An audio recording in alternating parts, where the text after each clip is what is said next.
Scene 1, Apple, take 2.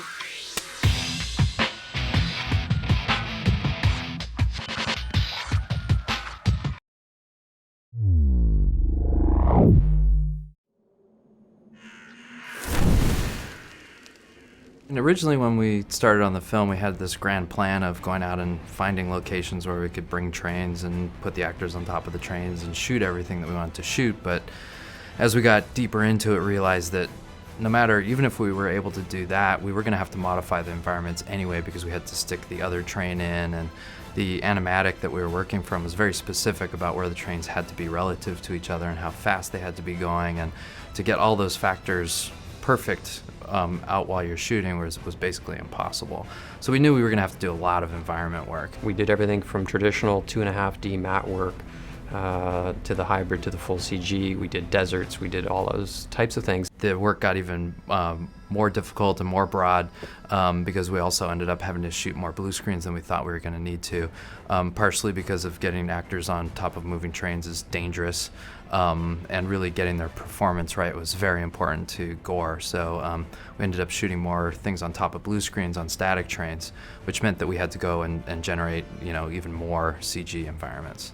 One of the key shots that we worked on early on in the film was a shot where Johnny Depp is running towards camera on the flatbed of a train, and the plate was shot with that flatbed being pulled down the highway on a truck. But when we looked at the plate and Gore looked at it, he said, we're only going 15 miles an hour and that doesn't look scary enough. And so that meant that plate was now really just good reference, and we were going to have to recreate the entire environment. Typically when you build a CG environment, you're going to build something that is maybe localized. You put maybe 100 cameras into that, run everything through that, and it's a very controlled area. But what we were facing was a traveling environment. The train's on the move, and every single shot, it's a different environment.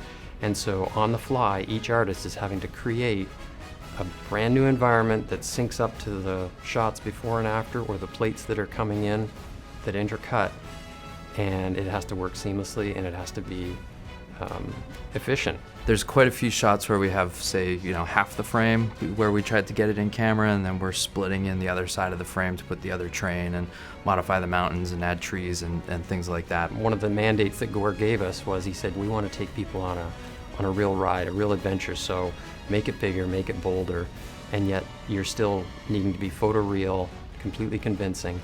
And when you're doing a treed environment, that's where it starts to get very, very difficult. It's a very complex, organic thing, and so now you're putting 10,000 of those out there into the environment, and it's got to be believable. Gore doesn't tend to repeat things very often. Like, every single shot was fairly unique and designed to tell a very specific story. Photoreal environments are, or have been, kind of a holy grail. I think they're finely detailed, especially natural environments like we were doing. When you're doing environments that are alien, no one really knows what that looks like.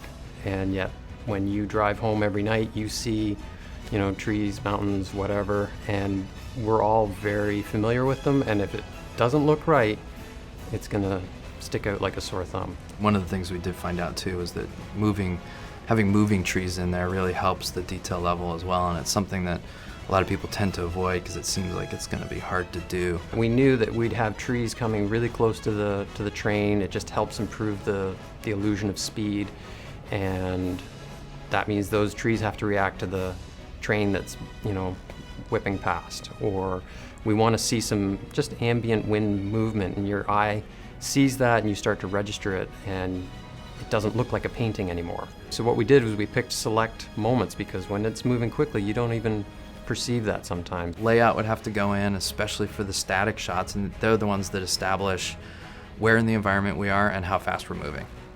So the layout guys go in and do that. Then after that point, Digimat can get involved and they can start adding all the trees and the other train track and that kind of thing. We have lighting TDs getting involved that start rendering the trains that go in there. There's always a CG train in all of those shots, whether it's the other train in the scene or whether it's that we're extending the foreground train as well. So the TDs are lighting.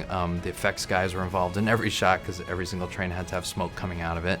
And we quickly learned that there wasn't really a canned sim that we could use because depending on our angle and our speed, the smoke just looked different in pretty much every shot.